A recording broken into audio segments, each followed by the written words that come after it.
നിങ്ങൾക്ക് എപ്പോഴെങ്കിലും തോന്നിയിട്ടുണ്ടോ, അതായത് ഒരു ഗാഡ്ഗറ്റോ ബ്രാൻഡഡ് ക്ലോത്തോ ഒക്കെ മേടിച്ചുകൊണ്ട് വന്നു കഴിയുമ്പോഴേക്ക് ഇത് ശരിക്കും വേണമായിരുന്നോ, ഇത് ഞാൻ ആവശ്യമില്ലാത്ത പൈസ കളഞ്ഞതല്ലേ, ഇതുകൊണ്ട് എനിക്കിപ്പോൾ എന്താ പ്രയോജനം എന്നൊക്കെ പറഞ്ഞ് ചിന്തിച്ചിങ്ങനെ ഇരിക്കും.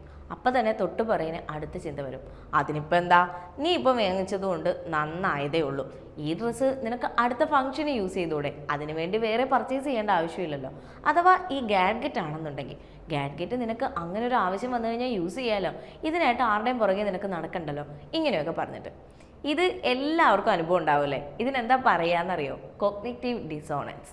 കോഗ്നിറ്റീവ് എന്ന് പറഞ്ഞാൽ നമ്മുടെ ചിന്തകൾ, ഡിസോണൻസ് എന്ന് പറഞ്ഞാൽ വൈരുദ്ധ്യങ്ങൾ. അതെ, നമ്മുടെ ചിന്തകൾ തമ്മിലുള്ള വൈരുദ്ധ്യത്തെയാണ് ഈ പറയുന്ന കോഗ്നിറ്റീവ് ഡിസോണൻസ് എന്ന് പറയുന്നത്. ഇത് ഏറ്റവും കൂടുതൽ നമ്മൾ കണ്ടുവരുന്നത് ഷോപ്പിങ്ങിലാണ്. കൂടാതെ ഡെയിലി ലൈഫിൽ നടക്കുന്ന ഒരു ഉദാഹരണം കൂടി ഞാൻ പറഞ്ഞു തരാം. പുകവലി ആരോഗ്യത്തിന് ഹാനികരമാണ് എന്ന് എല്ലാവർക്കും അറിയാം. എന്ന് കരുതി ആരെങ്കിലും പുകവലിക്കാതിരിക്കുന്നുണ്ടോ? ഇല്ല, പുകവലിക്കുകയും ചെയ്യും. പുകവലിച്ച് കഴിയുമ്പോഴത്തേക്ക് സ്വാഭാവികമായിട്ട് നമ്മുടെ ഉള്ളിൻ്റെ ഉള്ളിൽ ഒരു സങ്കടം ഉണ്ടാവും. അയ്യോ, ഞാൻ ഈ കാണിച്ചത് ശരിയല്ലല്ലോ, ഇതെൻ്റെ ആരോഗ്യത്തിന് പ്രശ്നമാവില്ലേ എന്ന്. ഉടനെ തന്നെ നമ്മുടെ ബ്രെയിൻ അതിനുള്ള റിപ്ലൈ തരും, ഏയ് നിൻ്റെ അമ്മാവൻ 90 വയസ്സ് വരെ ജീവിച്ചില്ലേ, അത് സ്മോക്ക് ചെയ്തുകൊണ്ട് തന്നെ, അപ്പോൾ പിന്നെ നിനക്ക് എന്ത് പറ്റാനാ?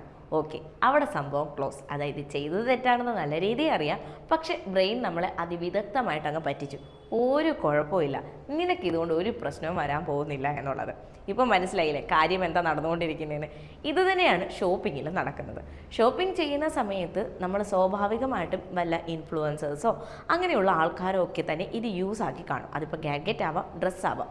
ഇത് കണ്ട ഉടനെ തന്നെ നമ്മൾ തീരുമാനിക്കും, ഓ ഇത് ഞാൻ ഉപയോഗിച്ച് കിട്ടില്ലനായിരിക്കും, എൻ്റെ സ്റ്റാറ്റസിന് ഇത് അനിവാര്യമായ ഒന്ന് തന്നെയാണെന്ന്. സ്വാഭാവികമായും ഓവർ പ്രൈസ്ഡ് ആയിട്ടുള്ള ഷൂസോ ഡ്രസ്സോ ഗാഡ്ഗറ്റോ ഒക്കെ നമ്മൾ ഇതുപോലെ തന്നെ വാങ്ങിച്ച് വെക്കുകയും ചെയ്യും. വാങ്ങിച്ച് വെച്ച് കഴിയുമ്പോൾ തന്നെ തുടങ്ങും, ഇതിപ്പോൾ അവരെ പോലെ ഞാൻ എങ്ങനെ ഉപയോഗിക്കാനാ, ഇതെനിക്ക് എവിടെ ഉപകാരപ്പെടാനാന്നൊക്കെ. അപ്പോൾ തന്നെ ബ്രെയിൻ പറയും, അങ്ങനെയല്ല, നിനക്ക് അടുത്ത ഫംഗ്ഷൻ ഉപയോഗിക്കാമല്ലോ, അടുത്തൊരു പ്രശ്നം വന്നപ്പോൾ നിനക്ക് ഈ ഗാഡ്ഗറ്റ് യൂസ് ചെയ്യാമല്ലോ, വേറെ ആരോടും തപ്പി പോകണ്ടല്ലോ എന്നൊക്കെ. ഇത് തന്നെയാണ് നടന്നുകൊണ്ടിരിക്കുന്നത്. മനസ്സിലായില്ലേ? ഈ കോഗ്നിറ്റീവ് ഡിസോണൻസിനെ പറ്റി നല്ല ബോധ്യമുള്ളവരാണ് നമ്മുടെ ചുറ്റുമുള്ള ബ്രാൻഡഡ് കമ്പനികളെല്ലാം തന്നെ.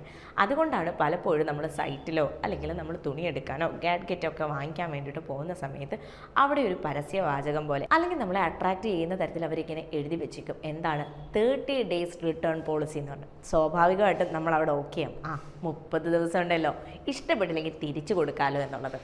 എന്താ നടക്കുന്നതെന്ന് അറിയാമോ? നമ്മൾ ഈ കോഗ്നിറ്റീവ് ഡിസോണൻസ് കാരണം നമ്മൾ തന്നെ ന്യായീകരിച്ച് ഈ സാധനം പിന്നെ ഉപയോഗിക്കാമെന്ന് പറഞ്ഞ് നമ്മളങ്ങ് മാറ്റി വയ്ക്കും.